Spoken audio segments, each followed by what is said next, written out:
This is Empowered Human Academy.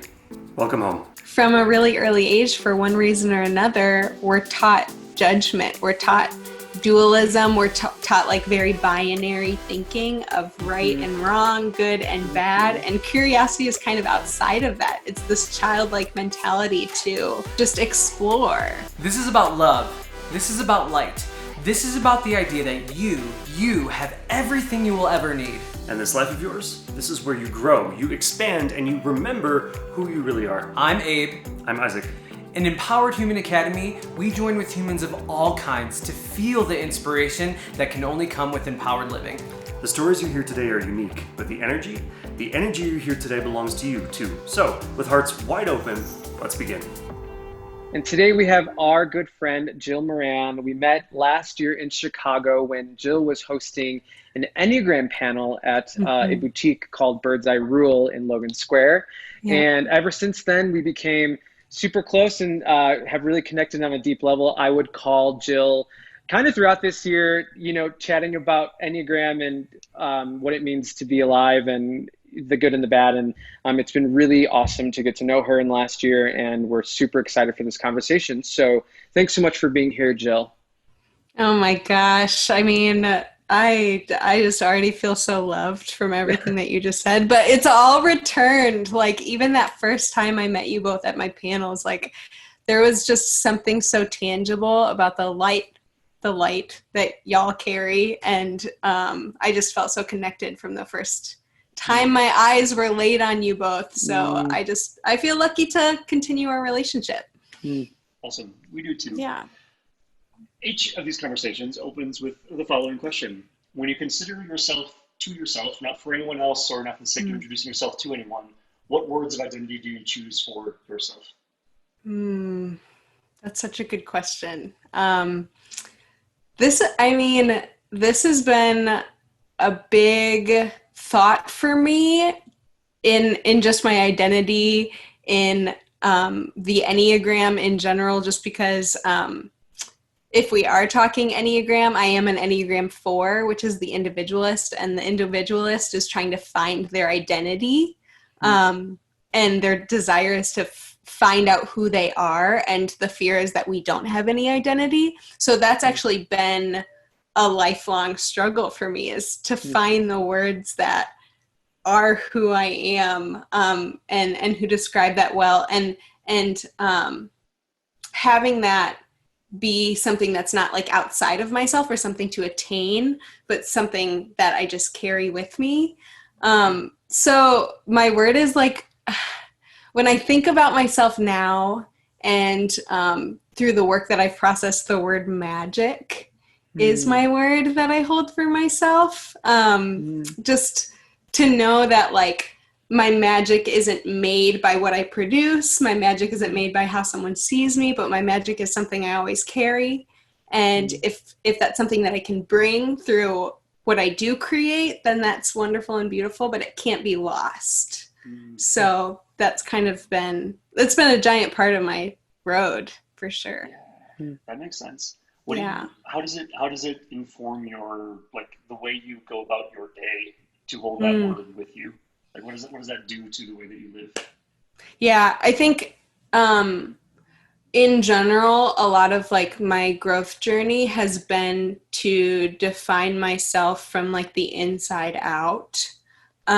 So I think starting from a place that is like me seeing me instead of me desiring to be seen at the core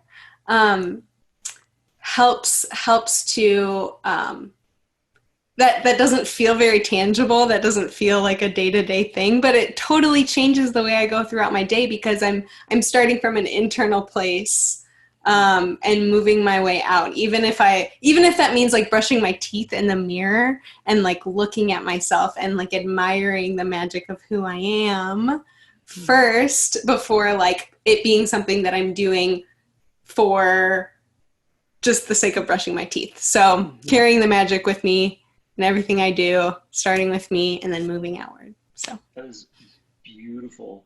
For people who are listening to this who may not have any idea what the Enneagram is, can you give us a brief introduction? Yeah, Totally. This is always a hard question for me, but the Enneagram basically is 9 different ways that people see the world. It's 9 different stories we all hold inside of ourselves, typically through as people navigate and really learn about their childhood, what they carry with them, how their childhood has affected their adulthood. They kind of start to unpack narratives that they constantly carry, whether that's a narrative about worthiness, a narrative about what success looks like, a narrative about safety and security, or autonomy and respect. These are all different things that we carry inside of ourselves. And we all carry all of those things. You know, we all have many, many ways to define ourselves and ways to feel whole and happy and secure, but we typically have like a core motivation that we're driven from and a core fear, and the Enneagram speaks to that. And have you always been aware of the Enneagram, and can you share with me kind of your journey in adopting this kind of like view? What was that? Language for how to navigate the world, because I feel like we hear a lot of different personality, you know, assessments with Myers-Briggs and everything. What drew you to diving into the Enneagram? Yeah, I think I've always been a very curious person about why people are the way they are. And I think that's what caught me for the Enneagram, because that's what makes it different from the other personality tests, if they're put into that category, is it's not about what you do, what you think, what you feel. It's about what's driving your thoughts, your feelings, and your actions. That is like the stuff to the Enneagram, as we would say. And what I think is so important about that is it makes it so you're not identified with your thoughts, your feelings, or your actions, but you're actually more than that. You have a true self inside of you that is not just what you think, you feel, and you do. And I think that that's so important, because it doesn't put us in a box that way like other personality tests would. Going to my own story, no, like I learned about the Enneagram, I think I was like 20. I was at college, and some people were doing a test just for fun. That's typically how a lot of people learn about the Enneagram. I was mistyped by my Enneagram number, so it didn't hit home very well, and I went about my life. Later, when I was in a more needing place, that's when I was reading a book and I heard about the Enneagram again. And I was reading specifically about the 4, and I actually started crying from just the ability to be seen and recognized in the way that was written on the page. And that started my lifelong study of the Enneagram about 6 years ago, I think. Wow. So it seemed like an aha moment that really kind of transformed what the next 6 years would look like for you. So now you're a coach, an Enneagram coach. And so you work with people probably with all different types of numbers, which is probably as a 4 really interesting. Being a 4 as a coach, I'm an Enneagram 3 wing 4, so I identify a bit with the 4 wing. But in your experience, what have you seen be the factors that drive thoughts and actions in your clients' lives? Does that make sense? Oof. Like what are the things that drive thought, action, and what are some themes that you've seen in your experience, in your coaching experience, maybe in your, as a panel moderator? What are some kind of common themes that you see that drive thoughts and actions in different numbers? Yeah, that's a great question, and I think that that's actually most of my coaching is just like seeing people start to put their unconscious motivations into consciousness for their own life, and I see them have those aha moments of what's actually driving them. So for every number, those things are different, but there are 9 specific motivations that drive specific actions, thoughts, and feelings. If you're in a specific center, we talk about centers of intelligence inside the Enneagram. So there's 3 numbers in what we call the gut center of intelligence, 3 numbers that are in the head center of intelligence, and 3 numbers that are in the in the heart center of intelligence. Abe, you and I are in the heart. Isaac, you're in the gut, right? You're a 9. Firmly in the gut, yeah. Yeah. So just in breaking it down into 3 different categories instead of 9, we'll just start there. We already have 3 different, completely different ways that people are driven by their internal landscape that they can become aware of in the moment. So there are big ways that we're all driven. In the heart triad, we're driven by attention and validation. So there's always a seeking, a desire for attention and validation. In the head triad, in the head center of intelligence, they're always looking for safety and security. And so you can start to see how it really can be interesting when we're in relationship with someone who is affected by different things. And then in the gut triad, they're looking for autonomy and respect at their highest level. So we've got 3 different big desires that I'm sure in y'all's relationship, you see how those can create conflict, but can also create deeper togetherness, deeper like lifting of each other's lives and purposes. And you also have 3 different negative response patterns to life. So in the heart triad, our negative response pattern is to go to shame. In the head triad, they have a response pattern to go to fear or anxiety. And in the gut triad, they have a response to go to anger. So they really have to find that and deal with that and wrestle with that in their life and see what those things mean to them and how they work and how they need to maybe be healed in some way. Yeah, all those things I think are super important to understand. And the more we have taken a deep dive into our Enneagram numbers and the way we perceive the world based on how we grew up has really informed and transformed our relationship in so many ways, which we can talk about later. Yes. But I'm an empowerment coach, and we connect on the coach level, and talking about highlights of our clients, or I've asked you some questions. I'm like, okay, one of my clients is an Enneagram 8. Like, how should I approach this? Because I think, and thinking about how Enneagram really impacts people's perception of life is just really fascinating to me, because once we can communicate to people in the way that they receive messages is the best way, I think, to evoke change within and externally. Because if we're communicating I need to communicate to Isaac in a totally different way than I communicate to you, because you're a 4. Yes.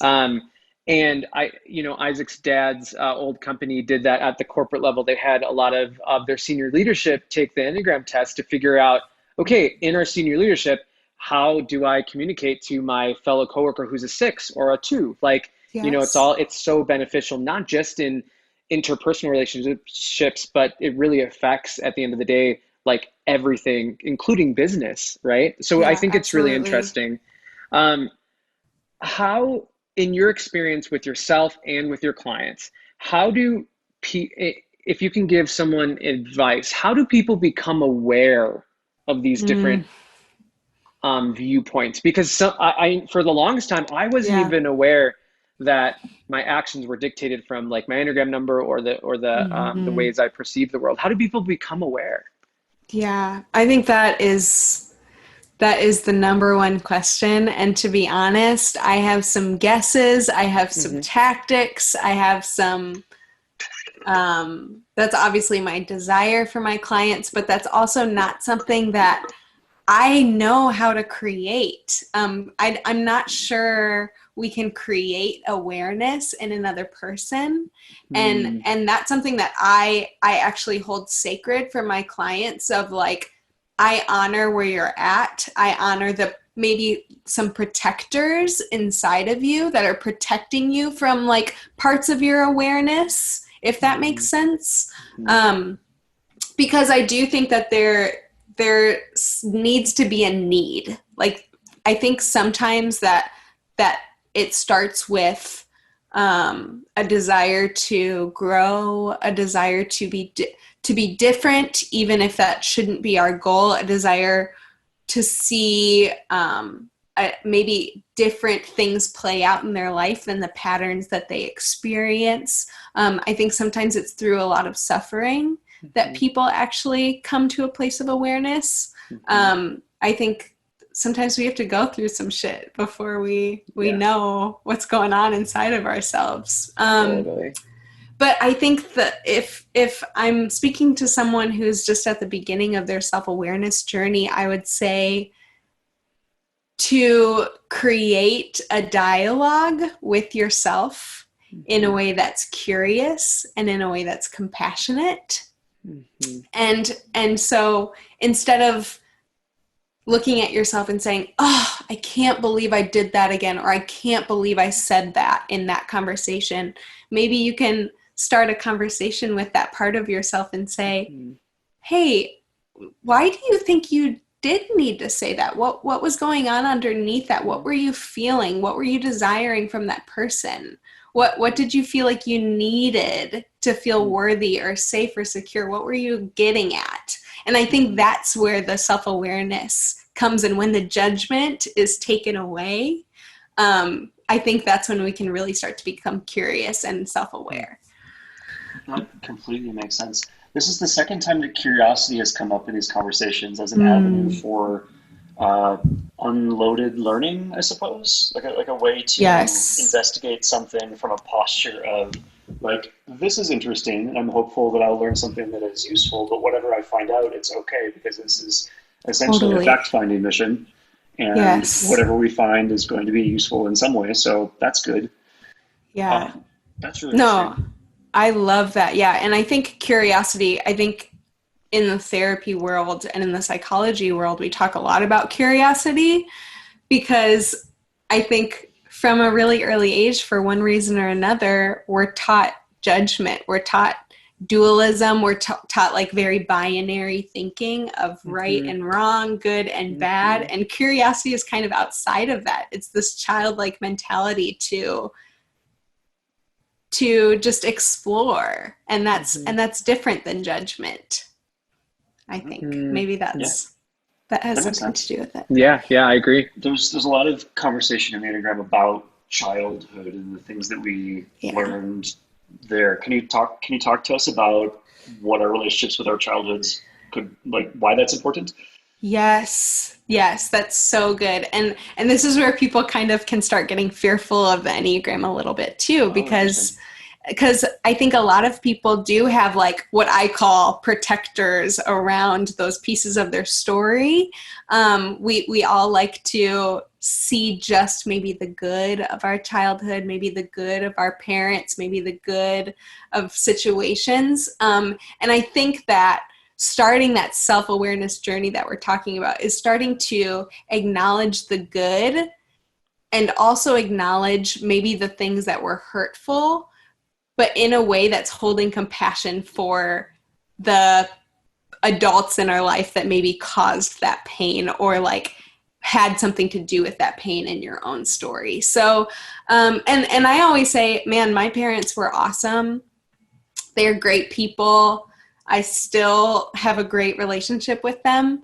But, understanding that me in my being had a leniency towards feeling misunderstood, feeling sensitive, feeling unseen. And whether that was my parents not seeing me or something that came from me internally, that is something that I experienced and need to acknowledge. And since then, we've had beautiful conversations about that in ways of like my mom saying like, that hurts me so deeply because I felt like you were so magical and I did see you. And then in other ways where she could say, you were so different than me and you were so deep and quiet and I really didn't know how to relate. So I understand how you could feel that way. And I think acknowledging those things, acknowledging my own past experience, helped me understand why I do struggle with identity, why I am trying to make myself something in life, because I always felt unseen. And that's the same for all of us. We all have a story from our childhood of those like deep wounds and how they were created, or maybe just something we felt inside. I always felt like I was too much. And how does that relate to where I'm at now? And I think a lot of people are scared of giving their childhood self the space to affect their life nowadays because they think it makes them not accountable in some way. Like if I'm blaming my past, then I'm not accountable for what I do. And I don't think that is true at all. I think it actually helps us to heal and stay more accountable to our story right now. Does that make sense? Yeah, it does. Okay. It does. There's a lot of, as I've read things about the Enneagram and heard people talk about the Enneagram. Well, I'll quote one line that I heard, like, you know that you've found the type that matches you because it's the type that hurts the most. Yes. And there are words here that sound like really difficult, right? Like the wounds and the pain and the thing that you carry and all this jazz. This is a podcast about empowerment. Why are those words that sound so negative? Like, what is the relationship between that and empowerment in your today? I love that question. I think on the other side of if we looked inside of ourselves and we saw and we named all the little parts, the part that feels small, the part that feels unworthy, the part that feels like they need to be something, the part that's looking for their identity, if we look at all those parts and are honest about what they need and give them space to heal, mourn, cry, give them a voice, then we free them up to the freedom that they were actually meant for, which is so much more than the pain that they experienced. And it frees us up as our true selves to not be blended with that hurt part, but to allow that hurt part the freedom to now dictate whatever they want to bring into the future, which is no longer their pain, but is the story you're creating for your life, the story that part of you wants to bring into your true self. And I think that only when we're honest about the wounds that we carry can we begin to heal them and free the blended parts of us to the wholeness that we're journeying towards. That makes sense. That's super interesting. So it's, if I'm hearing this right, it's less about like integrating with all the pain and more about releasing it, allowing it Freeing, to express so that the parts that were hurting can become what they were meant to be anyway. Yes. Yeah. Cool. And in a way, freeing us all up from the codependency we have to the world. And what I mean by that is our desire to, like me, my identity, and Abe and I, we talk a lot about this, of just like wanting to feel important or wanting to feel like they're meaningful. And when we have those like deep desires in us, we can either look at ourselves, look at those parts of ourselves and give that part of ourselves the importance it deserves. We can see the magic that's already there and hold it close and care for it. Or we can look to success to be our worth or our importance. And we can look to others to be our identity and to make us feel special. So I think freeing those parts, Isaac, like you were saying, frees us up to not be at the hands of something else for our own joy, peace, happiness, success. I was literally just talking to my client right before this about how he was letting like one small thing ruin his 2 weeks, or not ruin, but, you know, impact his 2 weeks. And then I like led him in kind of a thought exercise where I, you know, had him, you know, write out the things that were really good and the things that he had worked on. He has been working on for the last 6 months with me. And then at the end of our phone call, he went from like, you know, Isaac started this thing called 1 to 4. So figuring out how you're feeling, either 1, 2, 3, 4, because there's no kind of middle ground, right? So if you're on like 3 to 4, you're good. 1 to 2. We'll briefly discuss yeah. The idea is to just have a quick gut check with yourself or with someone else. Like, how you doing? Don't think about it too hard. The idea being that you're either positive or negative in either a little bit or a lot. And the operating theory is that there's no true neutral. Whether or not that's absolutely correct, I'm not sure, but it's for the sake of conversation, it's useful. Because I found that in myself, if I feel neutral, if I really look at myself, I'm actually listing negative, which would put me at a 2. So it's a useful mechanism for just doing quick energy check with each other. Like, I love that. Yeah. He's been using it with his clients. So you were saying. Yeah. So he went from a 2 to a 3 just in our conversation, because I gave him the space, what you were talking about, not letting like the external factors dictate like his sense of worth and his sense of worthiness, because he is a 3 and he's very achievement oriented. He wants to do the right thing, and he, you know, he's really amazing.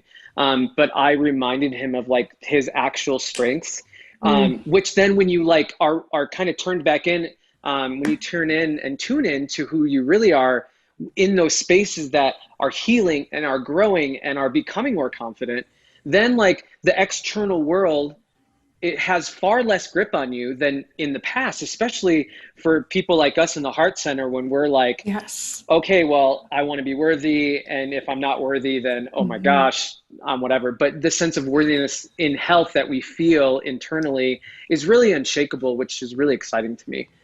So that's really important that you said that, I think. So I love that. Yeah. How do people, so people look inward and they say, cool, I have this, you know, horrible experience growing up, or I didn't feel seen growing up, or it was just a decent, mediocre childhood, or whatever it is, right? They look within and then they're like scared to like look at it and feel it. What are some tools that you have given your clients and yourself to give yourself that space to let it heal and grow? Because once things are healed, they're strong again, right? Like if you mess up, if you have a chronic, you know, pain in your wrist because you do a lift wrong in the gym, you give it space to heal, then it's strong again, right? So what are some things that people can do in the space that they create for themselves in their healing? That's a great question. And I think it's an ongoing journey. I think even us, I know all three of us know that like that relationship with ourselves is a building, changing, circular relationship that sometimes feels hard and ugly and sometimes feels good and beautiful. And I think even just the process of building that relationship with ourselves and realizing that it is cyclical, I think is part of the healing. But specific things, I think this is going to sound, this might sound like woo-woo or like very like psychology-y. Bring it. But I typically, I try to really create that narrative with my clients to the childhood parts inside of them and actually have them start speaking to that part of them. And this is something that I have practiced in therapy now with my therapist and just creating a dialogue of like, okay, I'm feeling misunderstood right now. Can I remember that deep misunderstanding feeling and where it came from? Do I have a memory of what that looked like? Can I sit with that girl who was 7 years old and just see her? Like, can I go inside, close my eyes, and find that little girl who felt misunderstood and see what she needed? What did she need in that moment? Did she just need someone to see her? Did she need someone to play with her? Did she need someone to bring her outside and show her the trees and the flowers and everything around her? Like what did that little self need? And I actually have that little self, and we call her like the little fairy Jill part. And like I talk to her, and that sounds so silly, but the ability to meet with the part of me that is hurting allows me to be self-reliant and come into the world in a fuller way, and meet my own pain and not mask it or have to run from it, and not get stuck in it either, because some types are afraid they'll get stuck in that pain. So I typically would love that to be part of everyone's journey to get there. I encourage people to ask themselves deeper questions, like as we were already talking about. The parts of themselves that are feeling something in a moment, feeling insecurity, like, again, take yourself back. Why do you feel that way? What's going on inside of you? Where did that begin? And then just actually, it's so crazy, even the healing that happens when we have self-awareness and space to be seen in that way. If we even just give ourselves that space, and then ask what that part needs. Do they need a friend to hear from? Do they need to go out and do something? Do you need to exercise? Do you need to get in your body? Like, there are so many things that we need. When we have a relationship with ourselves, we can be so tuned in to those things. And does that make sense? Yeah, absolutely. And it looks different for everybody, right? Like space for one person can be working out and feeling confident in their body, and like gaining confidence and clarity in movements. And some could be reading and writing and art, or breathing, or playing with their kids. Like, I had a really beautiful moment in March, a breakthrough moment, when we got back from New Zealand, and we were quarantining, and there's someone here, so they're just going to have to onward. Where I talked to myself, and talked to my 13-year-old self, and I said, hey, I believe that you are anxious. You are not making this up. And I spoke it out loud. Isaac was there, and I kept on, like, I said, I hug you. I'm giving you a hug. You are not alone. Like, there will be better days. Like, and I was like crying, and it was just so beautiful, because that gave me more power internally to like deal with the anxiety that I was dealing in the present moment, and not feel hopeless in it, because I felt so hopeless when I was anxious in my teens and in my early college years, because I felt alone in my anxiety a lot of the times. Right. So I said, no, I believe you. You are not alone. You got this. Like, you're not crazy, right? Like, you are valid and you are real. So I really think that's really beautiful. I think that's so.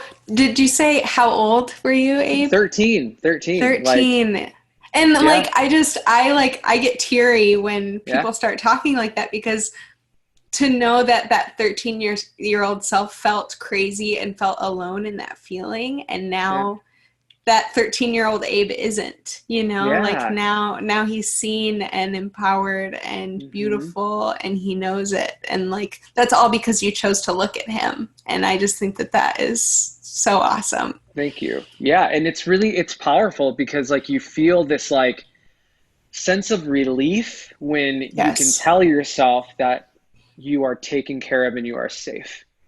Right? Because I feel like a lot of anxiety comes from fight or flight, right? Our brain's trying to protect us from some sort of threat.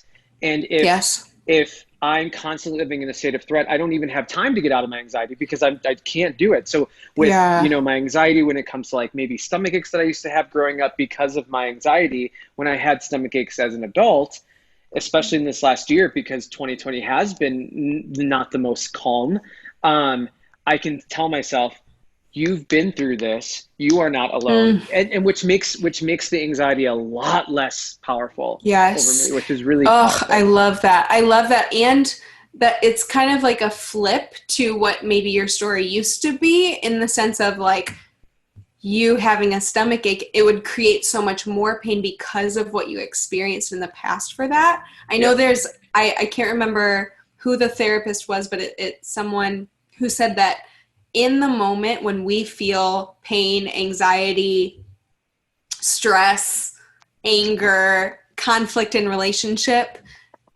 85% of that is actually pain from our past, not what we're feeling in the present. We're triggered by the experience we're having right now, by the experience we're having in the past. And what you're saying is like you freed that 13-year-old part of yourself who feels anxious, so that part of you is free to not carry the 85% of the trauma that you're experiencing in that moment anymore. I'm better a connection, and I'm able to better navigate it because I have control of it. It's not controlling me anymore. Yes. I'm like, no, like let's actually move this in the direction that I want it to go versus like it taking over me in such a scary way.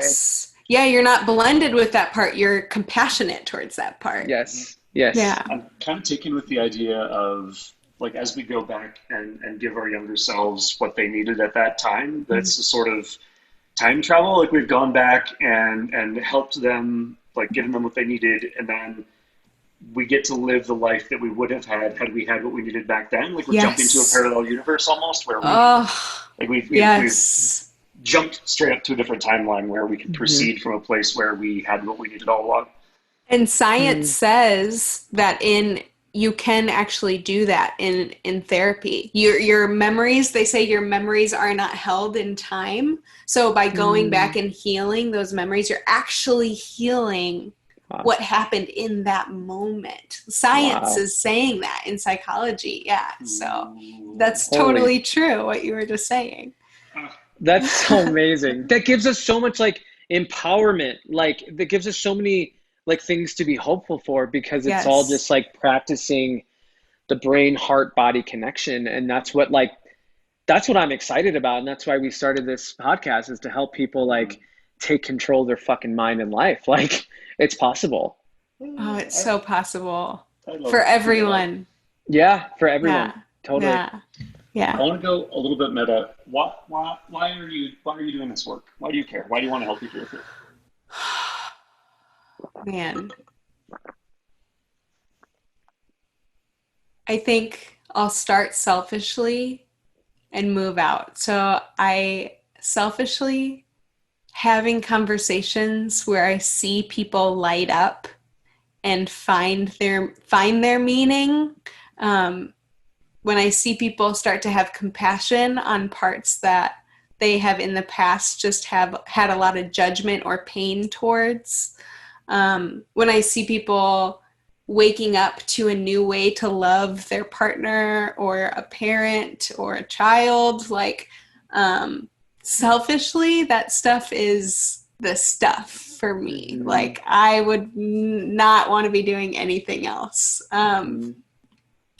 So I think I just love being around environments that are healing. And I truly, on a more external level, I think I truly believe that so much of the pain that we're experiencing in the world is coming from a lack of self-awareness, a lack of emotional intelligence, and a lack of an ability to really, truly see people, not see the outside, but see what's driving us. And I think on a macro level, I feel a responsibility to be a part of that change. I feel like it's what I have to offer in this fight. Fight for justice, fight for peace, fight for equality, all of the things. Absolutely. So, yeah. I think that's beautiful that you say that about healing and the work that you're doing, because I've been meditating on this thought that the world heals when we heal. And I think that a lot of what you said, like a lot of the systems and a lot of the things that are happening right now are coming from those spaces internally that have not been healed, and therefore makes these systems of oppression and scarcity and all these different bullshit, and to be honest, bullshit like paradigms that just don't need to exist, because like at the core we are so magical and powerful and bold, and we're part of the earth. Like look how gorgeous the trees are. Like, we're part of that same, like, scientific, biologically, like, related to animals and the ecosystem. Everything's all like one, and we've just been like fed these lies, I believe, that like really repress our truth. And that's why, like, I love talking about this stuff, because this work is how we make the world better, right? Yeah, no, absolutely. I love what you said. I love the thought of like coming home to ourselves is truly becoming aware to the togetherness, the oneness of us all, you know? And I think that that's so true, that our pain, our past, our triggers are all what is kind of creating this separate narrative. Our egos, is really creating the pain, and I have compassion and empathy towards the pain that is creating more pain. But I also want to be a part of the change in that as well. I love that. Yeah. I love that. Yeah. So you talked about how like this work and seeing the folks that you coach light up as they wake up to these things. You say that that's the stuff for you. And we also observe that this is quite important to the way the world evolves. Yes. Talk to me about that connection between like how you found something that lights you up genuinely, that is the stuff for you, and the fact that the world happens to also need you doing that work. Why is there significance there? Is that a coincidence? Well, I mean, I don't know, but now that you say that, Isaac, I feel like if I'm doing my own work and figuring out who I am and my true self, in my holy, ever-present, true self, connected to eternity, divine, the earth, whatever, all of it. I think that would mean that those things would light me up. I hope. And so at least for me, that is my way to connect to my creator, to connect to the oneness of all of us, to connect to the synchronicity of everything. And I would think that there is a parallel between the two, because as I do my own work, Isaac and I talk about, Ava and I talk about this all the time of like, we're never finished, you know, we never want to even present ourselves as finished. We always want to present ourselves as like doing the work and be vulnerable and true and real to that. I think as I'm continuing to do that, I desire my purpose more, which I think is to heal. So. That's wonderful. Thank you. I feel like every time I see somebody who's really leaning into what they're here to do as identified by how clearly it lights them up, that work, I just want to thank them, because it's, and I'll thank you, because as Abe said, like as we heal, the world heals, right? And we only get to a place where we collectively as a society are evolving structures and patterns and things that are that benefit and do get greater health when we all do this work individually. Yes, I so agree. I could spend all day talking with people who are locked in and aligned with work that lights them up just as a function of them being them. I think they get into my theory is that whether it's this lifetime or another, and that statement by itself is a whole separate conversation. But regardless of when it happens, I think that it's for each of us to be in a place where the work that we're doing lights us up, and we let loose good into the world as a result. And I'm just extremely sure that's available to everybody. I think that's like the destiny of life, to be in to suffer whatever we need to suffer in order to orient ourselves in whatever direction holds that kind of self-sustaining life. Yes. Does that make sense? Yes. No, it absolutely does. And I think that's why I so deeply respect and choose to follow and be a part of y'all's journey as well. Like I feel there is something to being seen. But I think you can only see someone when that's part of your own journey as well. And that is undoubtedly true about both of you and about both of your purposes and what you're bringing into the world and how you're always evolving and changing to make it better too. You're never done. And I see that in both of you so much. Thank you. Yes. That means a lot. This whole conversation, we could talk for hours about healing and purpose and the Enneagram, because it's such a intricate and beautiful system, creation, thoughts, school of thought, all of it. And we find the way that you communicate your essence and your work and your knowledge about life and healing and the Enneagram, like really powerful and really like tangible. And I really appreciate like all the tangible things that you have said in this conversation. So we end each conversation with 2 questions. And the first one is, what does an empowered Jill look like and feel like? You guys are asking the best questions. Just you seriously are. This has been the best conversation.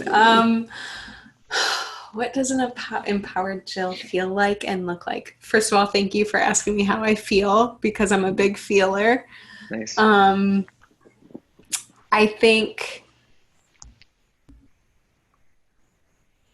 think she feels full and bright. I think there's a joy that feels really important. And I think that's important for me in my story, because I actually am geared towards, Enneagram 4s are geared towards what's missing, not what's there. So I can stay in the melancholy, I can stay in the longing and the darkness, but when I have acknowledged those pieces and can be real about them, but also carry this deep joy and like feeling of possibility, I think that's me and my purpose. And I think specifically for me, getting into my body has been me in my purpose. Getting into my action space, because I am such a thinker and I'm such a feeler, and I get really stuck in this like web inside of myself. Actually getting out, getting into my breath, getting into my movement, starting to like want to create, and actually even just like getting into my body, whether that just means like dancing for myself. That those things are me. Those are like, oh, okay, this is a road. If this is a roadmap, this is like a good sign for me. And I love that, you know, that those actions and those thoughts and those feelings lead you to a more empowered you, like, because those are great guideposts and signs to lead you in that direction. That's really beautiful. Oh, yeah, to be able to say like she's that way, that sounds really valuable. Love that. I love that. Final question that we ask is, what do you know for sure?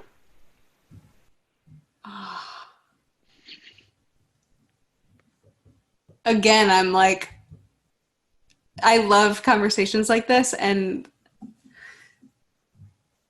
my husband and I were like big, heady, like love philosophy people. So I would just say nothing. And I think everything. I think knowing for me is actually more of meaning, like meaning, being so in the moment, being so in the meaning, in the moment, in the now, and feeling that meaning, feeling that like oneness, that divineness, like that connection, that's what I know when it's there. But probably what I'm saying right now doesn't make sense to like anybody. But Isaac, I know you love some of the same like consciousness speakers that I do. So I'm like in that realm for sure. So I gotcha. Yeah. I love that your answer wasn't about like what you know, but about the nature of knowing. In Yes. What that even means. Yeah. Well, because anytime we're trying to know something, our ego is involved in that process in some way. So that makes sense. Spectacular. Hey, thank you so much for your time. Yeah, Jill, it's I been love you amazing. both. I love you. We don't even need an outro. Just thank you so much for your heart and your mind. And I hope the people who are listening right now can take a lot away from this in finding their own healing journey. And that leads towards empowerment, towards leading a life that they wake up and they feel this sense of freedom that you were talking about earlier. So thank you so much for being you and all that you are. Thanks, y'all. Appreciate you. Bye. Bye. This podcast is the work of Lightward, our company, named for that toward the light direction which informs every single thing that we do, including money. Which means, like everything else, the way we earn revenue is not based on industry norms. It's based on what feels deeply right and aligned by passing through the door that feels like it has more behind it, not less. And the way we keep this podcast going is all Lightward. It's pay what feels good. It's an exchange of value between you and us. We're keeping conventional podcast advertising totally out of this. And here's how Pay What Feels Good works. We give you this episode because it feels good to do so. And you consider, honestly, what number of dollars this episode is genuinely worth to you. I do not care if that's $3, $1,000, or literally $0 and a heart emoji, as long as that trade genuinely makes your day better. And the energy there is the entire point. That is what we're building our business on. No advertisers, no selling your attention, just you and us, trading value in a way that builds us both up. So whatever the number, when you're done listening, head to empoweredhumanacademy.com and hit the Pay What Feels Good button. We use this policy across all of our company's work, and I'm really excited to bring it here to the world of podcasts. This is us voting for the world that we want to see. Thank you for being here.